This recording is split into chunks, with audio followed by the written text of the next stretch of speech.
Yeah, I'm starting early. I thought it was on time because he's an on time God. Yes, he is. All right. Somebody said he may not come when you want him. That one. Okay, go ahead. You He may not come when you call him, but he's always right on time. All right. So when he shows up, is that the time that I really want him to be there? Is that the time? Let me make sure I'm in the right place because No. You always want him around. I always want him around. Okay. Hey, you're coming in now. I pray that you can hear me okay. Maybe I need to reposition this microphone to ensure that you can hear me okay. There we are. I see chasing destiny. Can I say today that destiny is going to chase you? This is the day when the Lord flips the script, and He's been waiting to do that for a while.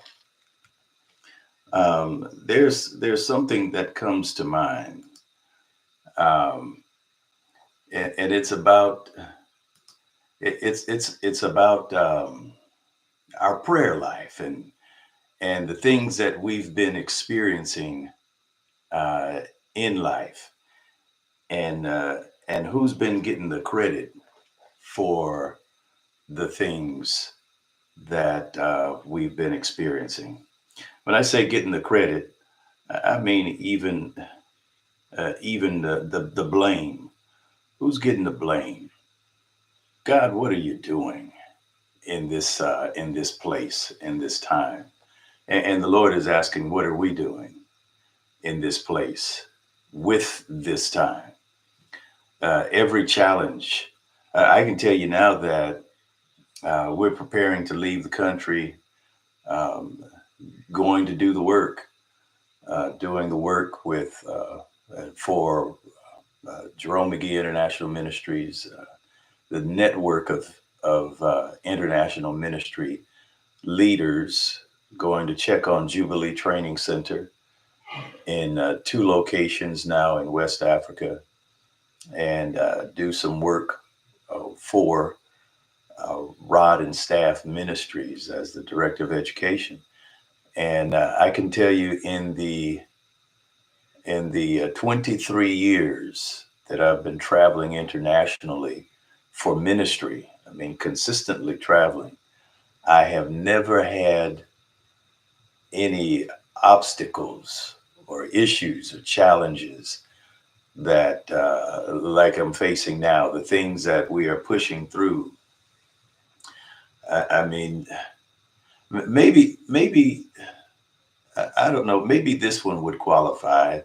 The first time I went to Liberia, in that, well, it was Liberia. Where else did I go to? Then from Liberia, I went to Kenya, and from Kenya to Zimbabwe, and from Zimbabwe back to Kenya, and then I came home. I went to London and came home, and so that trip was going to be about $2,300, and I didn't have any money. People have been planning and preparing for over a year. The people in these locations that I just mentioned, they've been preparing for my arrival, my coming, for over a year, and now it's up on us. I'm continuing to do the work, but I ain't had any money. I'm doing the work. I'm preparing myself, and and now it was the day before I needed to leave, just 3 days before the meeting began. People in Liberia had gathered at the church, and they came together to fast and pray. And it wasn't one of those things they were going to fast and pray for 10 days, and until the meeting began. So now they've been fasting and praying for about 7 days, and I'm talking a total fast. And it wasn't a kind of fast when you just come together to pray for an hour and go home. No, this was the kind of fast where they came to the church and they stayed for 10 days fasting and praying. 24 hours a day. They're praying. If somebody went to sleep at 2 o'clock in the morning, so be it. But they're praying. Everybody didn't go to sleep for 10 days. So on the seventh day, it's now the day before I travel. I booked everything. My itinerary had it, but didn't have any money. I knew how much it was going to cost. I had been counseling some couples from different churches, and I didn't have a charge for anything. Pastors were calling and asking, hey, saying I've got some couples, they're in trouble. There some leaders here in this ministry, and their marriage is on the verge of collapse. So it's actually collapsing. And I've heard that you can help them. I didn't know the people who were calling. I didn't know the people who were coming either. Yeah, well, for the most part, one couple I did, but I'd been ministering to them, and they're growing. And I never charged them. I never asked them about any money. They said I was the last bastion. I was the last line of, well, place of hope. And they had asked, they'd been paying through their insurance. They've been paying for professional counseling. And now they're coming to this pastor who's in a storefront and talking to them, but helping them and not charging them. Anyway, I had, was it $2,200-$2,300? That was what it was going to cost me. And I didn't have $2 or $3. I didn't have anything, really nothing. And his brother called me and said, hey, Pastor, I just want to sow some seed. I didn't tell him what I needed. They knew that I was leaving for a few weeks. But he said, I just want to sow some seed. So he asked me to meet his wife in the parking lot over at Lowe's. Now this is the next morning. Now I booked the reservations one evening, and so the next morning I met his wife. She handed me an envelope and walked away, and I counted how much it was. It was $2,500. It was $200 more than what I needed. So I paid for those tickets, and I get to the airport the next morning, ready to go on my way to West Africa, then the East and South Africa. And they won't let me on the plane because I didn't have a visa for Liberia. Did not have a visa. And my flight was going to be taking off in 2 hours. So I'm standing I have a ticket. And when I had traveled to Africa before, I could get a visa at the airport. And that's what I did. I was just able to get my visa in the airport. But now they're telling me I have to have it before I can even get on the plane. I was going to have to send my passport to the consulate on the East Coast. And I didn't have that kind of time. My flight was getting ready to leave. So the Holy Spirit said, call the consulate. They answered. And they transferred me to the general. And I'm talking to him, and I told him where I was. I'm at the airport now. I don't have time to send my passport to you.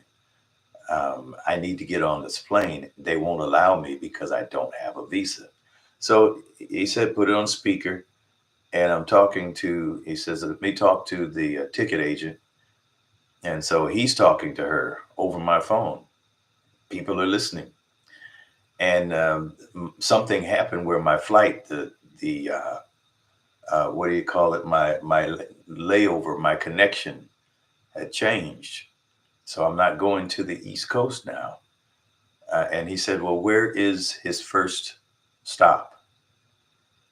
Where's the first stop? And she said, well, his first stop is Chicago. And he said, "Isn't that interesting? I happen to be in Chicago. I'm not in New York right now. I'm in Chicago for some business." And he said, "I tell you what, put this man on the plane. I'm going to have a car waiting for him at the airport. I'll pick him up. They'll pick him up and bring him to me, and I'll stamp his visa. I'll give him a visa, and then I'll put him back in the car, get him to the airport, put him back on the flight." And she said, "Yes, sir." So I landed in Chicago. There was somebody standing there with the sign, Dr. McGee. I went with them. They took me to the consulate general where he was staying. And he asked me about the place where I was going. What am I doing? And I told him where I was going and the people I was going to meet.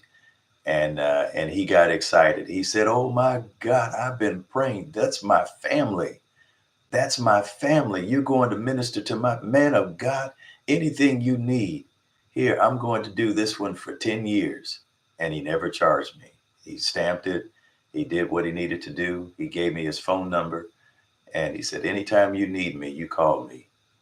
Well, I can still call him now, but he's with the Lord. I don't know the people who are there now, but I got back to the uh, to the airport, got on the plane, and made it to Liberia the next day. And let me tell you what happened. Everything. I'm talking about transformation, people being saved, entire villages gave their hearts to the Lord, planted a church in the village, and it was just a 15-minute message. And I went to the next village, ministered for 15 minutes, and everybody got saved. Planted another church. So we planted two churches in the same day within a matter of hours. Everywhere we went, we saw miracles and signs, and there was manifestations of His presence, and that was just in the first few days.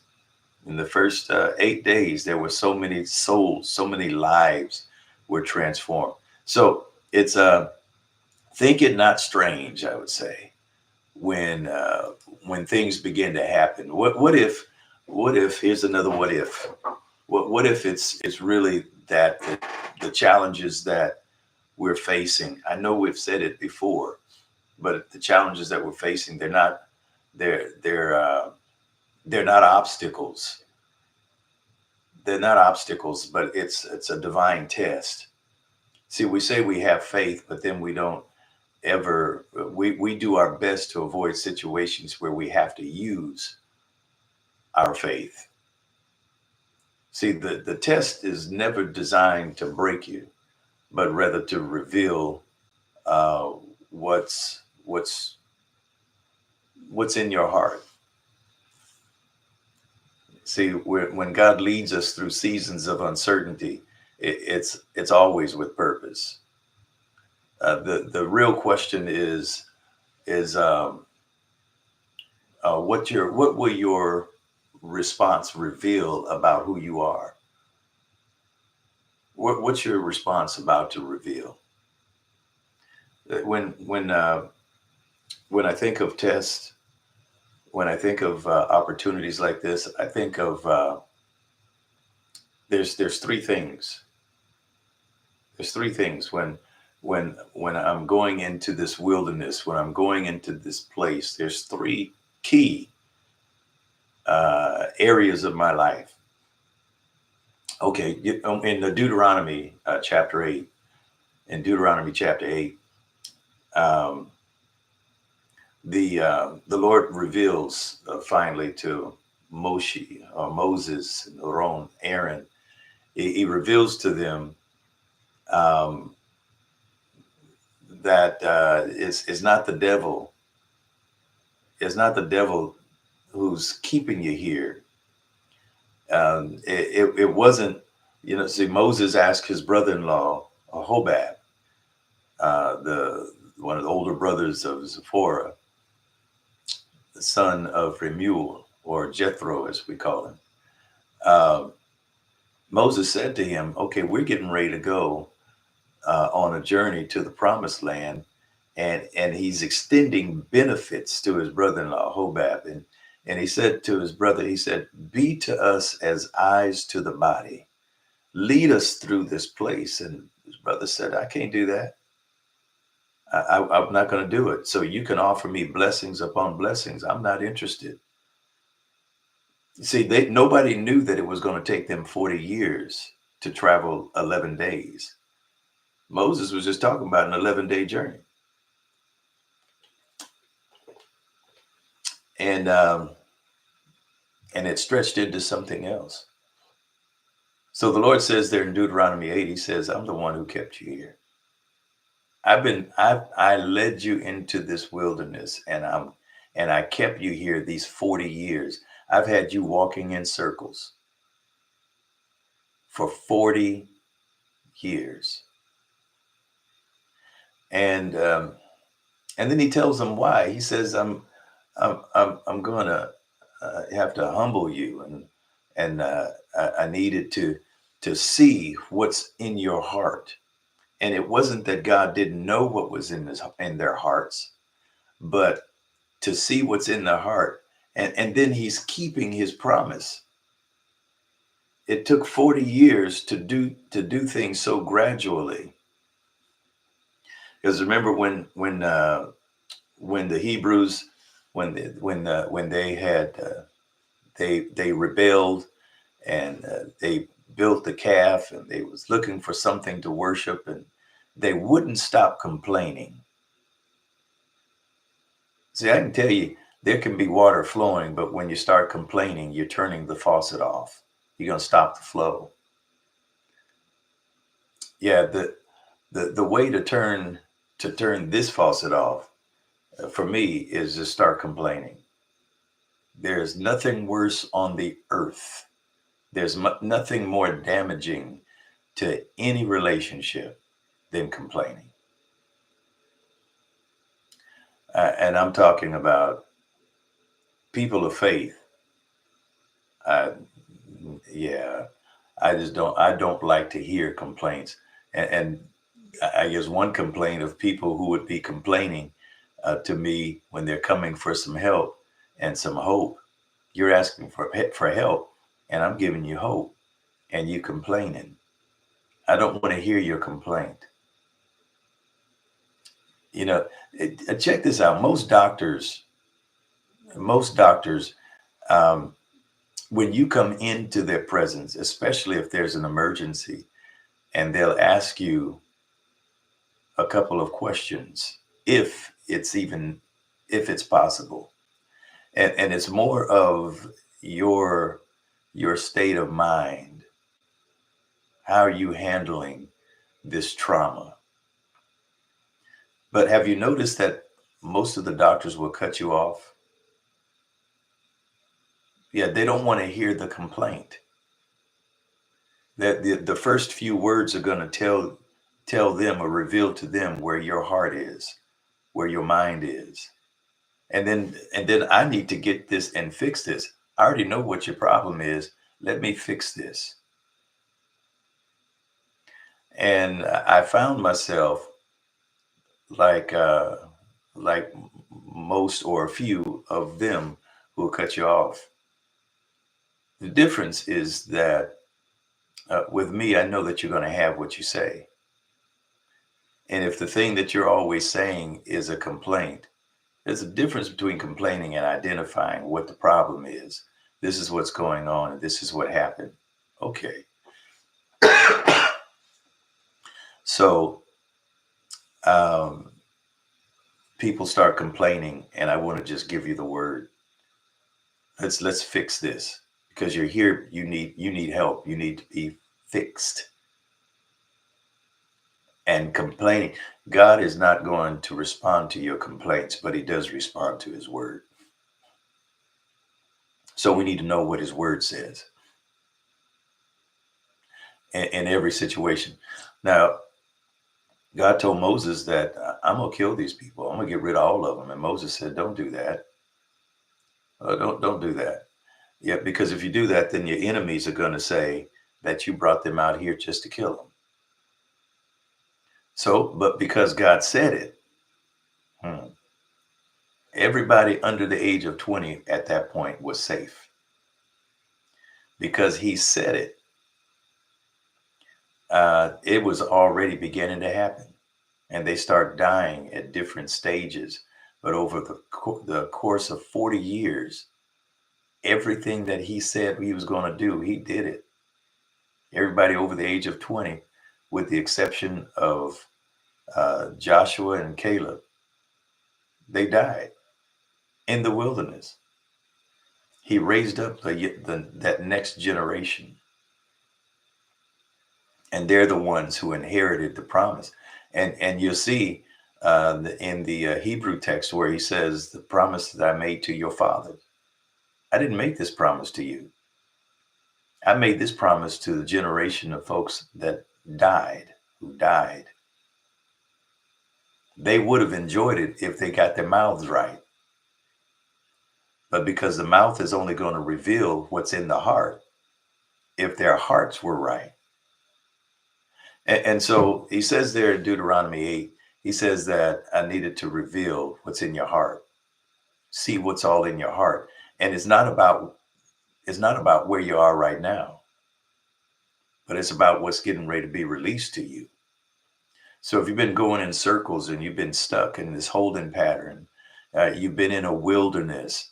The devil doesn't lead us into wilderness experiences. God does that.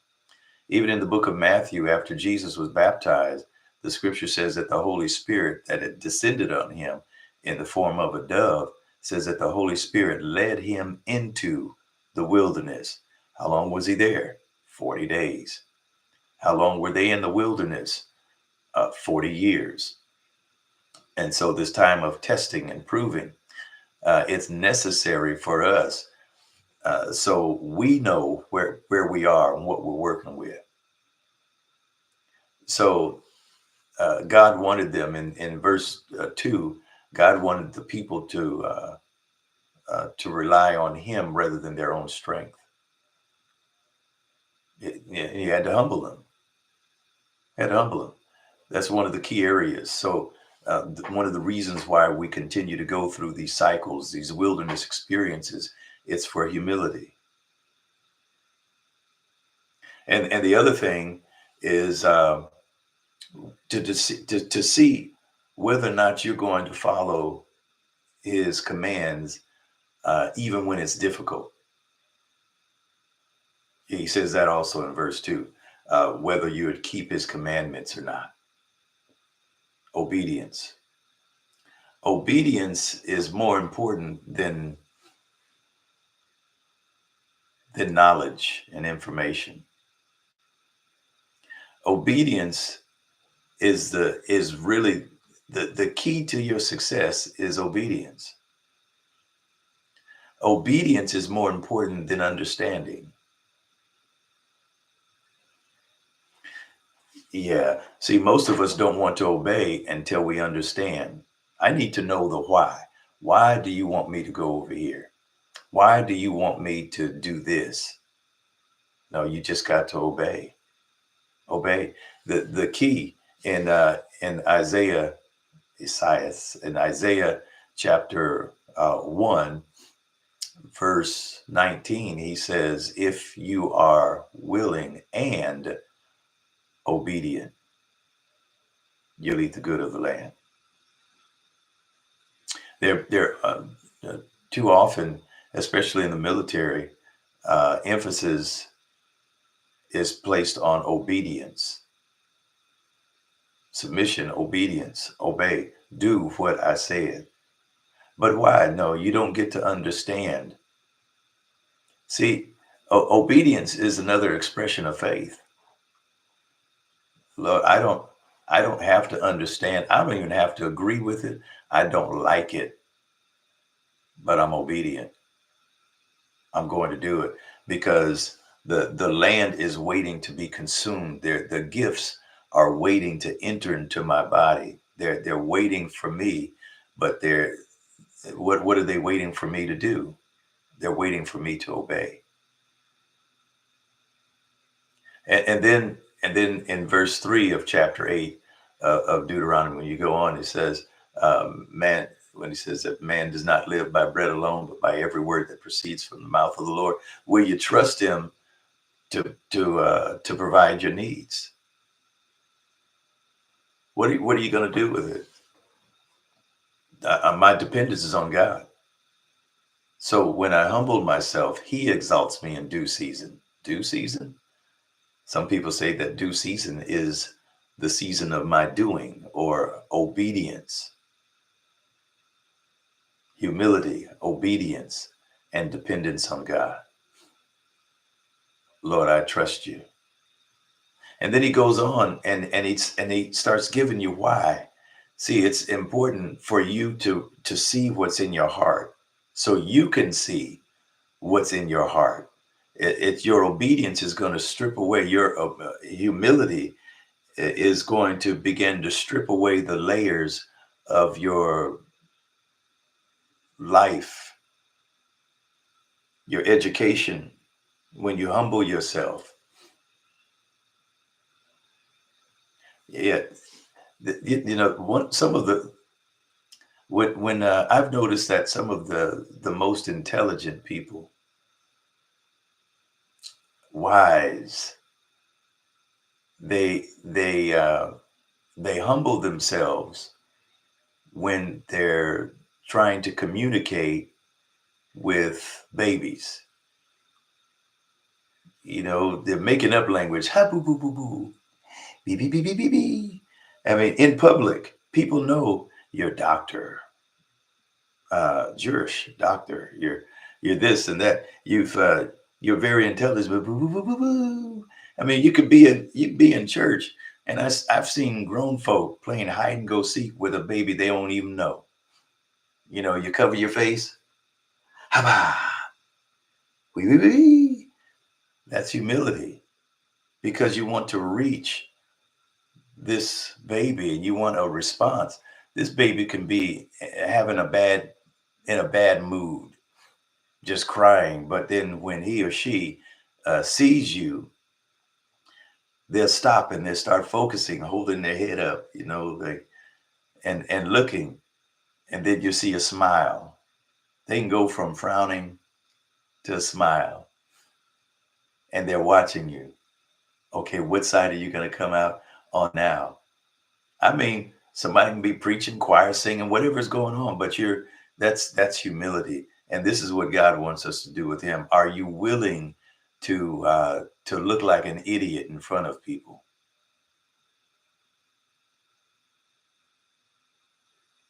I mean, that's a question that only you can answer. But are you willing to do that? Because if you're willing to do that, then you're in a good place. This is a good start for you. And then with that obedience, though, the humility, the obedience, that's where everything is opening up for you. These folks refuse to obey. Even Moses had some issues. He got tired of dealing with these black folks. Yeah, he got tired of dealing with them, and they've been complaining all the time, and their spirit was getting on him. Now he started complaining. I mean, it started early. Yeah, and till the Lord said to Moses, why are you complaining to me? Why are you crying unto me because of the cries of the people? Why? Why are you doing it? Why don't you just do what I told you to do? See, what do you have in your hand, man? Moses, what do you have in your hand? I have this staff. Uh, and what did I tell you? You know what? Go stretch this staff out over the water. Since the water is your problem, the people are getting on your nerves. And now you crying unto me instead of doing what I told you to do. You've been anointed and gifted. I put everything inside of you. So you see a problem. You see the Red Sea as a problem. And this is just another opportunity for me to make you big in the eyes of the people. That's what the Lord is really doing with these things, these tests, these obstacles. He's why me, Lord? No, that means that he chose you, and he's getting ready to do something in you that makes you big in the eyes of the people who are coming against you, or the people who are walking with you, or even the situation that looked like it was pressing in to destroy you. It cannot destroy you, but it's going to reveal to you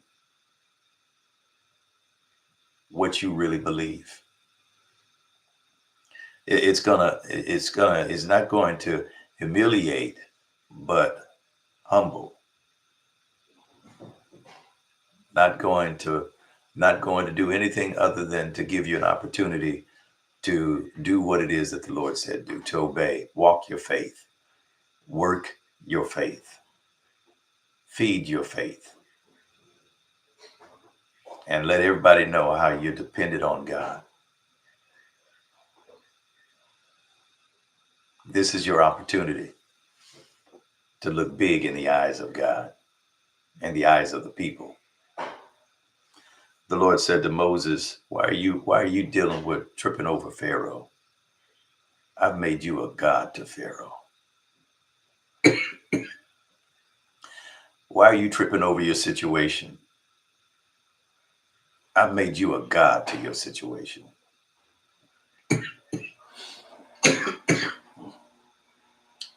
That's what I've done.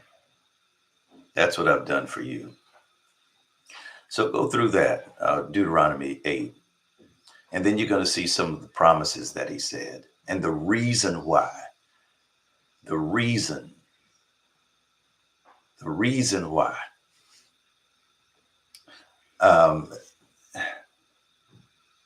What he's preparing you for. Your life has never been meant to just be the way that it is right now, but he's making you big in the eyes of everybody. All eyes are watching. Ears are tuned in to this space where you are.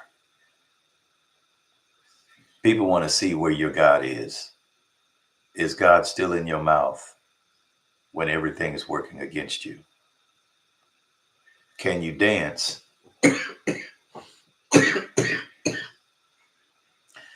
Can you dance without the music?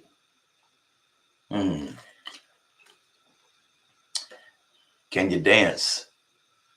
Can you declare your faith when pain is still in your body?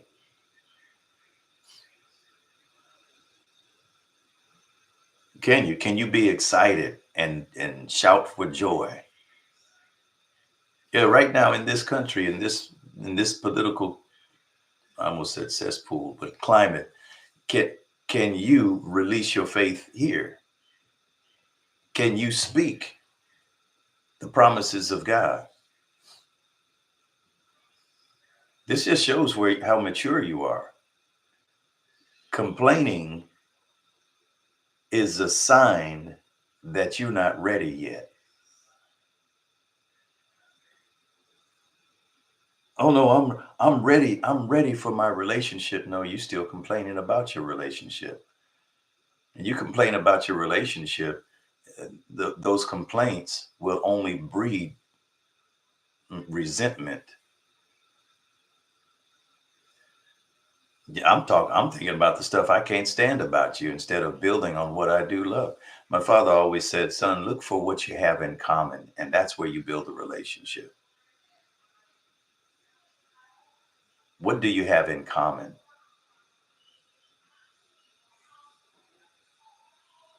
So when you go with that, go with that, go with that, go with that. Anyway, so what he goes on and he says, listen, I'm taking you to a place where you getting ready to take possession of things that have been prepared for you and waiting for you. He says, you're going to live in houses you didn't build. You're going to eat from vineyards you didn't plant. And he says, and I want you to always remember that it's me. I'm the one who gave you the knowledge, the ability, or the power to get wealth. And I'm giving you all of this wealth. I'm giving you more than you'll be able to consume. And I want you to take that wealth that I'm giving you to establish my covenant in this earth. So I've chosen you and I'm preparing you. Life is preparing you. This is a test. Every stage, it's revealing to me what's really in my heart. I confess all kinds of stuff, but you're going to find out what you're made of when it hits you good and hard. Will you still praise me when you're in the hospital with everybody else? Will you still praise me and declare your faith when it's you who's on dialysis and you're not just praying for somebody? Will you still praise me when it's you who's lost a loved one and you're not just there to support, but now there are people coming to support you? Will you do that? Are you going to be the kind of patient that when people come to visit you, you speaking into their life? Are you going to be the kind of a leader that when you stumble or when others stumble, you pick them up and you cover them? Love covers a multitude of faults. How are you going to go in and start exposing your husband or your wife when you're supposed to be covering your husband, your wife? How are you going to expose your father? Come on, Ham. How are you going to expose your father when you're supposed to keep him covered?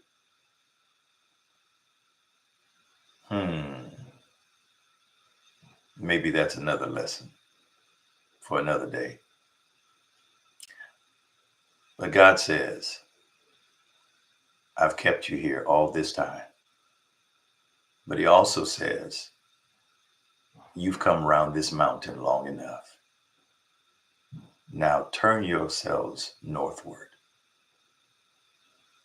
I led you into it to humble so you can see if you're going to obey me, even when it's difficult, and just how dependent you really are. Do you really trust me? We grew up singing, I will trust in the Lord. Say, I'm going to trust in the Lord till I die. I'm going to stay on bended knee till I die. Stay on the battlefield till I die. Okay, well, let's see. Now you're saying that it's the devil got all these challenges. No, you said that you was going to, no matter what, I trust you, God. I trust you, God. Yeah, that's not something that you confess. That's something you live. Even when all hell breaks loose. Now, I'm not in any trouble right now. Oh, but you just called it in. If my children forsake me, I trust you. No, see, that's part. I ain't got to confess that part. I just need to say I need to be determined right here that Lord, even if it's me who got cancer, if it was me who lost a limb, no, I ain't saying none of that. What I'm saying is that, Lord, I trust you. Now, I'm not calling in any problems in my marriage, in my house, in my finances, even if I lost every penny. Now, Lord, I'm just saying this to prove a point. This is not my confession. But, if I was broke and I just don't I'm sure that most of us have done this part. You see, unhoused people. And now I'm a vegan, but some of the golf courses that I play on, there are a lot of unhoused, or we call them homeless, but unhoused people, and people are hungry and eating out of garbage cans and eating rotten food. But I see all these wild turkeys walking around. Hello, what's your diet, turkey? I'm just saying. I saw somebody had flipped a shopping cart over on its side and had it propped up. So he built a fire underneath the side of that cart, and he was using the grids on that metal cart as a grill. This man was cooking food, whatever he can find. He was cooking it, living out there. That's what I'm talking about. There'd be some turkeys. I'd have a line. We're gonna deal with all these turkeys. This great population of turkeys, and I'm hungry. And yeah, I'm just saying. See, those are things, and each one of us have probably said the same things when we see them. Why don't they just clean up? People wouldn't mind them sleeping behind the building if they would just clean up and be gone by the time. This is what I would do If it was me, you probably be doing the same thing they're doing. We have all of these things about what I would do if I was in. Well, you're in the same situation, or the same place. You got the same test, but your situation is playing out a little bit different, and you're responding the same way that they're responding. In principle, okay. I mean, we could look at some things if you want to go on this walk, but no. So, and then you stay in that place until you get it together, until you're really humbled, and you've humbled yourself, and you're obedient, doing without understanding. That's when he promised that's what unlocks the good of the land. Obedience. The king found out that obedience is better than sacrifice. Wait, the Lord prefers your obedience? Yeah. Not because of what it does for him, but because of what it's going to unlock for you. And it's saying that you trust him with all that you have. Hey, I got to stop talking, y'all. I thank God for you. This is my first day back. I can't thank Matthew enough for stepping in, and he'll be stepping in more often. I started to tell him last night, hey, man, you need to keep it going for another week. But Matthew actually has a job, and so it's a sacrifice for him. And I really appreciate the call of God that's on his life. And for each one of you, the moderators, who you're always ready to step in and step up, I appreciate you. Everybody, I need you on YouTube. Thank God for you. I look forward to seeing you on Sunday. Well, Wednesday, come out tomorrow. Oh, that's today, isn't it? Yeah, tonight, 7 p.m. You're in Sacramento, be there. Remember, this is that strong commitment. You're going to be there on Wednesday nights and on Sunday mornings. And stay tuned in. For those of you, we're going to be on live at 7 p.m. tonight for Bible study. We're just 1 hour, about 35 minutes of teaching, maybe 40. And but come. You have children who need some assistance. They need help with homework. Well, we have somebody who can help them. But come, we look forward to seeing you. All right. I speak blessings over you in peace. Remember to like and to share. Be back tomorrow, same place. Those of you on YouTube. And with that, come on over to Clubhouse and join Conversations with Dr. Jerome. I'm going to press pause for the cause. Press pause so we can hear what it is that you are going to take all of the time you can find within 2 or 3 minutes. That's it. 60 times 3. Yes, how many seconds you got? But 3 minutes to come and to share everything that whatever it is that you gain. And folks, I'll just tell you that if you hear somebody talking about something that you was about to say, you don't have to say anything. Just know that this is the Lord's message to you, that you're hearing me. I'm speaking to you. So you can have a little personal Pentecost in that moment to know that God is speaking to me. It's not a new message. It's the same message, but he's speaking to me. All right. With that, I'm going to press pause, and I will see you all. Come on over and join us on Clubhouse.